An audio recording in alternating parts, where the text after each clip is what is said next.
vraiment, et merci aux députés de l'AFI d'être là aussi. Ils prennent des risques. N'oublions pas ces menaces directes qui ont été portées, entre autres, sur le député Portes, hein, avec, vous avez vu ces vidéos de soldats israéliens qui lui dédicacent des obus, hein, en disant « on va te retrouver », etc., etc., etc. Même soldats israéliens qui, actuellement, un certain nombre sont revenus, vous savez, et ils paradent dans des rues. Hein. Non, ils ne paradent pas, ils se cachent pour l'instant. Mais des noms circulent. Des soldats ont été identifiés sur les vidéos qu'ils font. Voilà, le problème, il est là. Donc, il est, à mon avis, il serait absolument indispensable que la justice s'occupe d'eux, enfin, les prenne en charge, parce qu'ils ont commis des crimes de guerre. Ils ont réellement commis des crimes de guerre. Et si un soldat peut être soldat franco-israélien, soldat comme franco-algérien, comme voilà, ce pays tolère qu'il y ait absolument, donc on aille faire son service militaire. Ce pays, pour autant, ne tolère pas qu'on fasse des crimes de guerre et qu'on commette des crimes de guerre. On a le droit d'être soldat dans une autre armée, certainement pas de commettre des crimes de guerre. Or, certains considèrent que le sang palestinien, c'est de l'eau. Et même l'eau, on y fait attention. Hein, on modère, on vous dit, quand vous prenez une douche, hein, de fermer, etc. Le sang palestinien, il n'y a aucun problème. Il peut couler absolument comme il veut. C'est ce que nous avait dit en 2000, lors de nos missions civiles en Palestine, pour la protection du peuple palestinien. C'est ce que nous avait dit un certain nombre de... Et c'est d'ailleurs, c'était le représentant de Hamas, lorsque notre délégation avait rencontré toutes les forces politiques à Ramallah. C'était à Ramallah en 2000. Et à l'époque, donc, la question de la violence, comme en a parlé Judith tout à l'heure, Butler se posait. Et celui qui parlait au nom de Hamas, il y avait toutes les forces politiques qui étaient là. Il y avait le Fatah, le FPLP, le FDLP, etc. Et à l'époque, on reprochait à Hamas ses opérations. Et le représentant a dit, il faudra qu'un jour, les Israéliens comprennent que le sang palestinien, c'est pas de l'eau. C'est pas un robinet qu'on laisse ouvert comme ça et on s'amuse. C'est exactement ce qui est en train de se passer. Aussi longtemps après, aujourd'hui, et aussi longtemps après toute la série de massacres qu'il serait fastidieux d'écrire, parce qu'on pourrait l'écrire du plafond, enfin du sol au plafond, la liste de tous les massacres que ce peuple endure depuis un siècle. Un peuple qui n'avait absolument rien fait à personne, dont le seul tort est que sa terre a été... une population a décidé que sa terre serait le lieu d'établissement d'un colonialisme de peuplement. Comme exactement au XIe siècle, les croisades l'avaient fait déjà, ne l'oublions pas. Qui, contre toute idée cohérente, pensait que la terre de Palestine, comme elle était le lieu de naissance d'une religion que l'Europe a usurpée d'une certaine façon, donnait le droit, effectivement, à ces Européens de aussi là-bas constituer un État, un colonialisme de peuplement. Mais rappelons-le, il a duré un siècle et demi. Et pourtant, il se croyait éternel, lui aussi. Comme l'État d'Israël se croit éternel. On ne pourra jamais forcer non seulement le peuple palestinien, mais 500 millions d'Arabes à vivre avec un État raciste, fasciste et expansionniste pour l'éternité. On ne peut pas promettre cela à un peuple. Et Madame Hidalgo, qui se permet d'interdire des réunions publiques, mais moi je lui propose, c'est pas grave, je lui propose de venir vivre, simplement partager la vie, 1 minute d'une femme palestinienne. 1 minute. Les Palestiniens, c'est un peuple qui aspirait à vivre libre, simplement comme tous les peuples. Il n'avait absolument rien demandé. Il n'a jamais cherché à opprimer un autre peuple. Et maintenant, c'est le seul peuple à qui on demande d'assurer la sécurité de ses oppresseurs. C'est le seul peuple à qui on demande d'être vigilant, à surtout ne pas être méchant avec ces colons qui sont arrivés et qui le piétinent depuis un siècle. Alors actuellement, tout le monde est dans l'attente du 10 prochain. Vous savez pourquoi ? Parce que le 10 prochain, ça va être le début du Ramadan à peu près, et c'est la date butoir qu'a fixée Netanyahou pour en finir avec les Palestiniens, avec Rafah. Et c'est la date qu'a donnée Netanyahou pour envahir Rafah. Et on sait les conséquences. On a 1,5 million de personnes qui se serrent dans un territoire qui est prévu pour 200 000 seulement.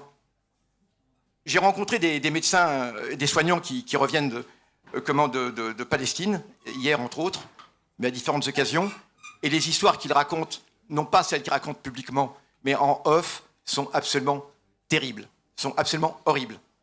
Je vais quand même en raconter une, elle est un peu terrible, je suis obligé. C'est ce qu'il est advenu au directeur de l'hôpital de Khan Younes, l'hôpital Shifa. Ce directeur a disparu, il est emprisonné, et il a refusé de fuir. Il est considéré comme faisant partie de Hamas, hein, d'accord ? Donc il a refusé de fuir, il pouvait fuir. Il a décidé d'accompagner ses malades vers le sud, comme l'armée israélienne l'indiquait. Ils seraient en sécurité là-bas, c'est là-bas qu'ils ont été bombardés.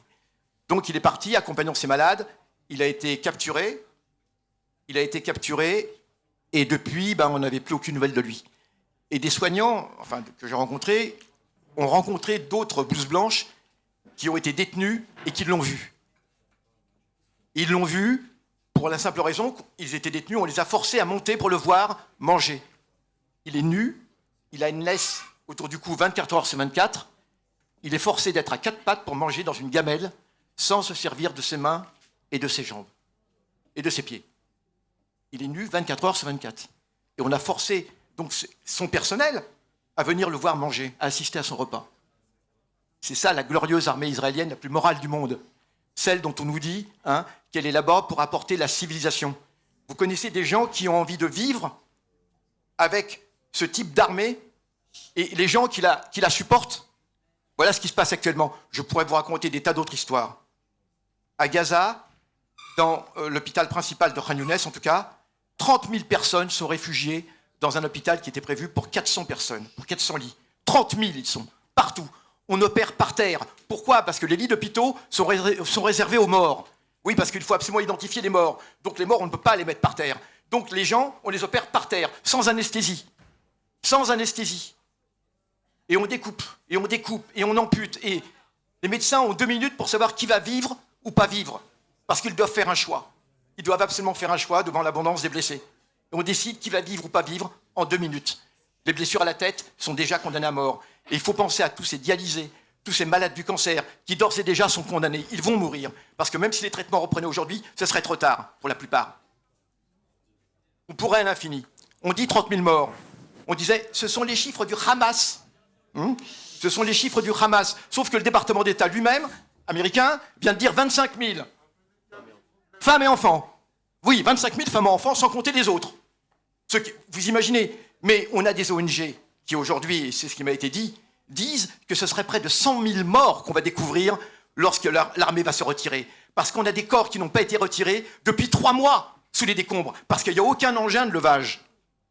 Et ils disent qu'il faut s'attendre à ce qu'il y ait au moins 100 000 morts au final, sur une population de 2,5 millions. Je ne sais pas si vous imaginez, sur un territoire de 360 km², c'est la plus haute, c'est le bombardement le plus important depuis la Seconde Guerre mondiale, même qui dépasse en intensité, je parle en intensité par mètre carré, les bombardements de Dresde, Hambourg, etc. Et d'Hiroshima, avant même Hiroshima, les bombardements sur Tokyo, parce que Hiroshima c'était... Mais aujourd'hui, c'est Gaza qui a cette triste palme. Alors voilà ce que je veux vous dire. Je pourrais multiplier à l'infini. Mais ce qu'il faut savoir, c'est que le peuple palestinien, encore une fois, n'avait rien demandé. Il y a une résistance. Il faut absolument ne pas avoir peur de soutenir la résistance palestinienne. Parce que, bien sûr, c'est très bien, le boycott, tout ce qui est fait, etc. Bien sûr. Mais les envahisseurs devront payer leurs crimes. Les envahisseurs devront payer leurs crimes. Comme ils l'ont payé, les envahisseurs fascistes, à Stalingrad en 1943, comme ils l'ont payé en Algérie, comme ils l'ont payé au Vietnam, comme ils l'ont payé en Afrique du Sud. Ils devront payer.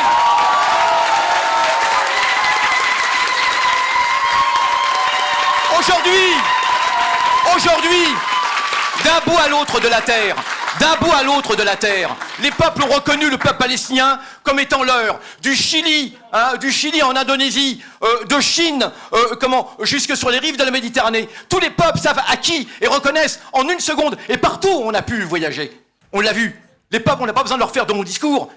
Dès le début, ils sont sortis partout dans le monde, des millions. Et ce que je veux vous dire, c'est que juste un petit mot, parce que c'est pas connu et c'est important de le dire. Il y a une résistance palestinienne. Cette résistance, on vous dit, c'est la guerre Hamas-Israël. Dernier mot, Youssef. Comment ? Dernier. Les derniers mots, je vous assure.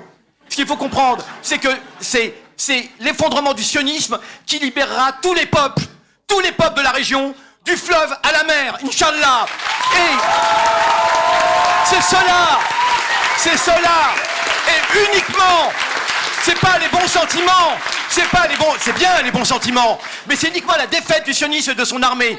Comme l'armée sud-africaine a été défaite en 1987 à une bataille qu'on oublie toujours, qui est la bataille de Cuito-Canaveral. C'est la bataille de Cuito-Canaveral qui a fait s'effondrer l'apartheid. Pas uniquement grâce... Alors, Bravo, Et Youssef. je conclus. Je serai bref. Plus vous l'applaudissez, Et je serai en amont comme en 10. Tu nous racontes surtout pas cette bataille. Hein. Mais absolument. Mais alors, ça commence comme ça. Il y avait les armées cubaines qui étaient là, et il y avait aussi... Et c'est véridique en plus, il y avait l'armée cubaine.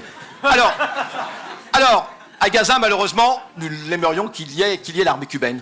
Mais ce qu'il faut comprendre, et ce que les Juifs de la région, qui veulent continuer à vivre dans la région, doivent comprendre, et je pense, et je suppose, et nous supposons qu'en Israël et ailleurs, il y a des Juifs qui veulent se détacher, c'est que c'est la victoire palestinienne qui va les libérer. Elle va aussi libérer tous les Juifs du monde qui n'auront plus cette épée de Damoclès, de devoir soutenir un État fasciste, raciste et expansionniste. Et juste, pour terminer, vraiment, je veux vous dire, il faut avoir aucun complexe à soutenir la résistance palestinienne, comme nous avons soutenu le Vietnam, l'Algérie, l'Afrique du Sud. C'est notre lutte, je parle surtout pas uniquement pour les jeunes générations, c'est notre lutte, c'est la lutte de cette génération, la lutte de la Palestine. Et elle est extrêmement prometteuse. Juste pour vous dire que c'est pas la guerre donc de Hamas contre Israël, c'est qu'on a 14 organisations actuellement dans la résistance qui a vu ces militants héroïques affronter des chars Merkava. Le char Merkava, c'est un char qui pèse... Non, mais c'est vrai. C'est bon. Affronter en tongs et en pantalon Adidas, des monstres de fer comme ça, pour sauver leur peuple. Et ce que je veux vous dire, c'est qu'on a des forces à référents religieux comme Hamas, le djihad islamique, on a des forces nationalistes comme le Fatah, qui combattent même aux côtés de Fatah à Gaza, et on a aussi des forces de gauche, le FPLP, le FDLP, le parti du peuple palestinien, c'est-à-dire le parti communiste. Donc on vous ment quand on vous fait croire que c'est uniquement Hamas. C'est toute une société, c'est tout un peuple uni jusqu'à la victoire. Jusqu'à la victoire.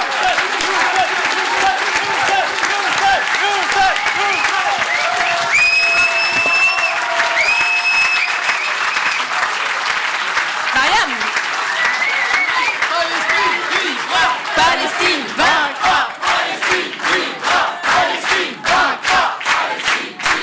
Palestine vaincra. Palestine vaincra. Bravo Youssef.